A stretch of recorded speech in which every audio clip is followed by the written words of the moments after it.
Assalamualaikum warahmatullahi wabarakatuh. Alhamdulillahilladzi anzalal Qur'an hudal linnasi wa bayyinatin minal huda wal furqan. Assalatu wassalamu ala khairil insan wa ala alihi wa sahbihi ila yaumil bayan. Tala taifum min Muhammad فسرى في الكون يسعد أسعد طيف فؤادي فغدا شوقا يردي أما بعد. Dewan Hakim yang kami hormati, hadirin dimanapun Anda berada yang insya Allah berbahagia. Napoleon, seorang orientalis berkebangsaan Prancis, mengatakan, "The principle of Quran with a line of tracking can lead man to happiness." Al-Quran adalah prinsip dan merupakan satu-satunya kitab suci yang dapat menghantarkan kepada kepulauan dan bahagia. Ungkapan tersebut, hadirin, mengisyaratkan kepada kita bahwa Al-Quran laksana lampu penerang hati dalam menembus liku-liku perjuangan yang panjang membentang. Al-Quran laksana benteng yang kokoh dalam mengcounter tipuan dan godaan syaitan. Al-Quran laksana jimat penyelamat dari kesesatan hidup dan kehidupan. Pendek kata, Al-Quran adalah satu-satunya kitab suci yang berisi petunjuk dan kebahagiaan serta senantiasa relevan dengan perkembangan dan situasi zaman. Oleh karena itu, Rasul pernah mengatakan, "Iqra'ul Qur'an fa innahu ya'ti yaumal qiyamati syafi'an li ashabihi." Bacalah dan kajilah Al-Quran, karena ia akan datang pada hari kiamat sebagai penolong. Dalam rangka menjadikan Al-Quran sebagai petunjuk dan pedoman hidup manusia, maka pada kesempatan kali ini kami akan membahas tentang Al-Quran dan rancang bangun masa depan peradaban manusia. Dengan rujukan Al-Quran, surah Yunus ayat 57 yang akan dilantunkan oleh qari'ah kami berikut ini. A'udzu billahi minasy syaithanir rajim.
dari godaan syaitan yang terkutuk. dengan menyebut nama Allah yang Maha Pengasih lagi Maha Penyayang.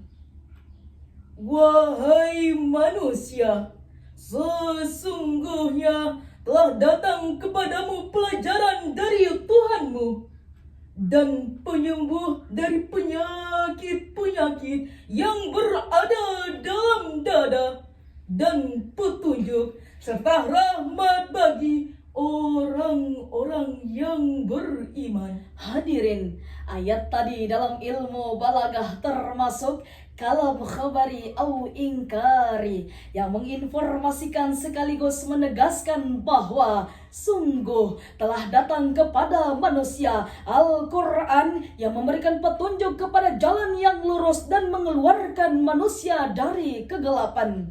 Lalu, apakah fungsi dan peran Al-Quran dalam merancang bangun peradaban manusia? Ayat tadi sebagaimana ditafsirkan oleh Imam Ali As-Sabuni dalam Sofwatut Tafasir menjelaskan bahwa ada 4 fungsi diturunkannya Al-Quran, yaitu yang pertama, mau'izatum min rabbikum ay mau'izatum min khaliqikum. Al-Quran sebagai pelajaran dari Tuhan yang Maha Pengajar. Berkaitan dengan hal tersebut, Imam Al-Ghazali dalam Jawahir Al-Quran mengatakan, seluruh cabang ilmu pengetahuan, baik yang telah datang terdahulu maupun kemudian, baik yang telah diketahui maupun yang belum, semuanya bersumber dari Al-Quranul Karim. Sebagai bukti, bukankah karena Al-Quran diturunkan dengan menggunakan bahasa Arab telah mendorong lahirnya ilmu tata bahasa yang kemudian kita kenal dengan ilmu nahwu dan sorof? Bukankah karena Al-Quran diturunkan dengan menggunakan bahasa indah, retoris, puitis, dan argumentatis telah mendorong lahirnya ilmu retorika dan sastra yang kemudian kita kenal dengan ilmu balaghah dan mantik? Bukankah karena kita diperintahkan untuk membaca Al-Quran dengan baik dan benar telah mendorong lahirnya ilmu qiraat yang kemudian kita kenal dengan ilmu tajwid? Yang kedua, Shifa'ul lima fis sudur ayyashfa ma fiha minasyirki wasyakki wal jahli. Al-Quran sebagai obat penyakit Al-Quran sebagai obat penyakit batin seperti syirik, ragu, dan bodoh. Kenapa Al-Quran berfungsi sebagai obat penyakit batin, bukan penyakit zahir? Jawabannya hadirin, penyakit zahir memang berbahaya jika tidak diobati, tapi jauh lebih berbahaya jika kita punya penyakit batin tapi tidak diobati. Betul hadirin? Dengan demikian, penyakit asma, jantung, dan tumor memang berbahaya dan dapat merusak tubuh manusia. Tetapi penyakit sombong, iri hati, dengki, frustasi, korupsi, haus kursi, menghalalkan segala cara untuk mendapatkan jabatan dan popularitas diri jauh lebih berbahaya dan dapat merusak tatanan hidup masyarakat dan bangsa. Oleh karena itu, Al-Quran turun dengan memberikan perintah dan larangan, janji dan ancaman, serta memerintahkan manusia untuk mentaatinya dan mengamalkan seluruh isinya. Dengan mengamalkan Al-Quran, insya Allah segala penyakit hati akan terkikis habis dari diri kita. Pantas kalau Abu Faridah Muhammad Ijad dalam bukunya Alis Nafsaka Bil Quran mengatakan, Al-Quran adalah obat yang sempurna bagi segala penyakit, baik penyakit zahir maupun penyakit batin. Yang ketiga, hudan ay hidayatum minat dolal. Al-Quran sebagai petunjuk bagi manusia dari kegelapan. Al-Quran diturunkan Allah untuk memberikan petunjuk kepada manusia dan memberikan kebahagiaan kepada manusia. Berkaitan dengan hal tersebut, Profesor Dr. Muhammad Quraisy Shihab dalam wawasan Al-Quran mengatakan, seluruh ayat yang ada dalam Al-Quran seluruhnya berisi ajaran yang relevan dengan perkembangan dan tuntunan zaman, mampu memberikan solusi terhadap berbagai permasalahan manusia, baik yang bersifat ibadah ritual maupun sosial, termasuk di dalamnya tentang etika ketatanegaraan. Yang keempat, rahmatun lil mu'minina, ay rahmatun li ahlil iman. Al-Quran sebagai rahmat bagi insan nan beriman. Artinya, kalau Al-Quran sudah kita baca isinya, kita pahami ajarannya, dan kita amalkan maksudnya, sehingga ia akan memberikan kebahagiaan kepada kita, baik di dunia maupun di akhirat.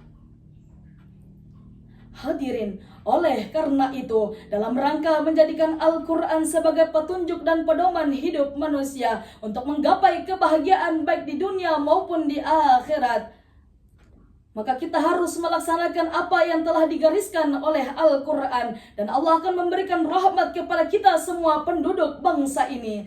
Allah Subhanahu wa Ta'ala berfirman dalam Al-Quran surah Al-A'raf ayat 96 yang kembali akan dilantunkan oleh qari'ah kami berikut ini. Walau anna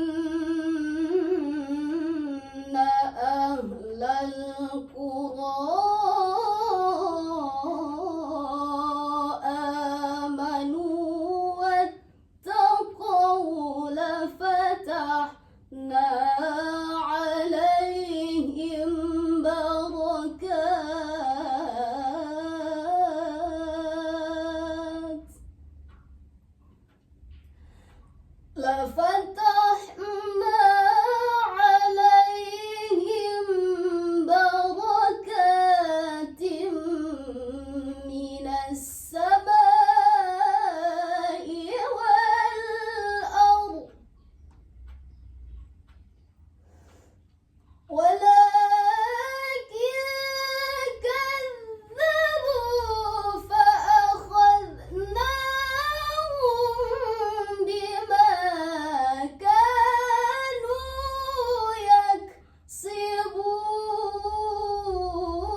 Jikalau sekiranya penduduk negeri beriman dan bertakwa, pastilah kami akan memberikan kepada mereka berkah dari langit dan bumi.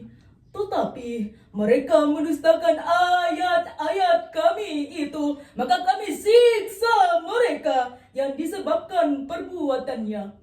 Maha benar Allah dengan segala firman-Nya. Majelis Hakim yang kami hormati, dengan demikian dari uraian ini dapat disimpulkan bahwa Al-Quran merupakan firman Allah Subhanahu wa Ta'ala yang berfungsi sebagai pelajaran, obat, petunjuk, dan rahmat bagi insan nan beriman untuk menggapai kebahagiaan baik di dunia terlebih lagi di akhirat, untuk menciptakan kedamaian dan kemajuan bangsa Indonesia. Untuk itu kita harus melaksanakan apa yang telah digariskan oleh Al-Quran untuk mencapai kebahagiaan, untuk memajukan Indonesia ke depannya dalam merancang bangun peradaban manusia yang Qurani, yang baldatun thayyibatun wa rabbun ghafur, marimoi ngone futuro.